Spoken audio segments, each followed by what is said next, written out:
Dorival comia na mão dos jogadores. O Uhum. Dorival não tinha condições, ou não se sentia em condições, de criticar o time dele, nem quando o time dele perdia para o Avaí, rebaixado, para o Coritiba lutando para não cair, quando quase perdeu para o Juventude. Ah, mas foi campeão. Ou os jogos ruins que o Flamengo fez no final do ano, sempre tinha uma atenuante. Ou seja, o Dorival é um técnico de composição. É isso que eles gostam. É isso que a panela do Flamengo gosta, de técnicos que compõem com eles, que conseguem ali ficar naquela brodagem. Eles não querem cobrança profissional. É, basta disso, né? Basta disso. Isso aí tem que acabar. Você acabou de elogiar o Palmeiras. O Palmeiras tem o quê? Relação profissional da sua comissão técnica, seu treinador, com os jogadores.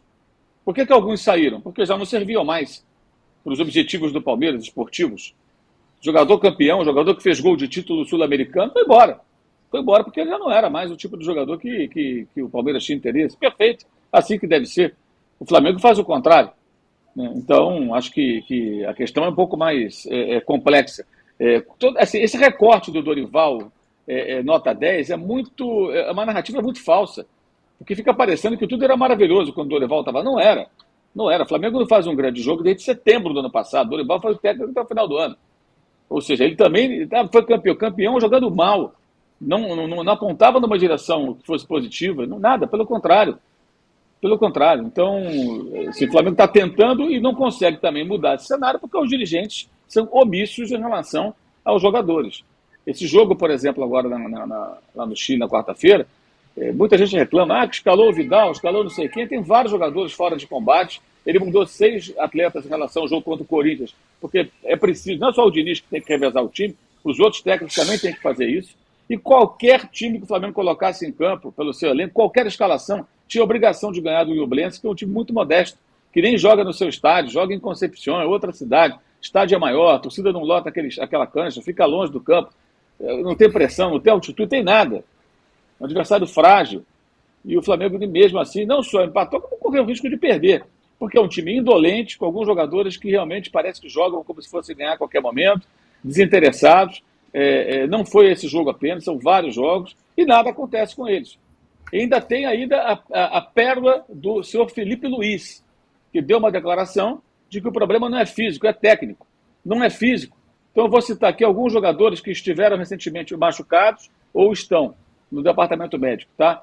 Santos, Matheus Cunha, Varela, Mateuzinho, Léo Pereira, Davi Luiz, Rodrigo Caio, Pulga, Thiago Maia, Gerson, Everton Ribeiro, Arrascaeta, Pedro, Matheus França, Bruno Henrique e Felipe Luiz, o próprio. Todos estiveram no departamento médico ou estão. Isso nos últimos meses, semanas, enfim. Como não é físico? O Flamengo se arrasta em campo, o problema não é físico. O mesmo Felipe Luiz deu uma declaração quando o Vitor Pereira iniciava seu trabalho no Flamengo, de que era um pouco complicado, difícil entender ou colocar em prática o sistema de jogo que o técnico tentava implementar. Como assim difícil? E a pergunta que eu faço é sobre liderança. Felipe Luiz, Davi Luiz, jogadores experientes, né? Trabalharam um com o Simeone, outro com o Antônio Conte, por exemplo. Bem, todo mundo que acompanha minimamente o futebol internacional sabe que eu citei aqui 2 técnicos ultra exigentes, que exigem que os seus times joguem no limite do limite do limite, né? O tempo todo. O Conte, por isso mesmo, briga com Deus e o mundo, e na briga que teve com os jogadores do Tottenham, acho que tinha razão, tal a mediocridade da campanha do time lá de Londres, nessa temporada. Como é que era nessa época, que trabalhava com esses técnicos? A cobrança como é que era? Era menor do que a do São Paulo? Não, era maior, muito maior. E como é que funcionava? Por que esses jogadores experientes não exercem uma liderança em campo? Eu não vejo essa liderança, tá? Para, por exemplo, demonstrar indignação com bola rolando, quando o time se comporta como se comportou na quarta-feira. E o problema do Flamengo passa muito longe de seu... O principal problema passa muito longe de seu técnico, parece evidente. Mas os jogadores são blindados, né, e não acontece rigorosamente nada, como não aconteceu.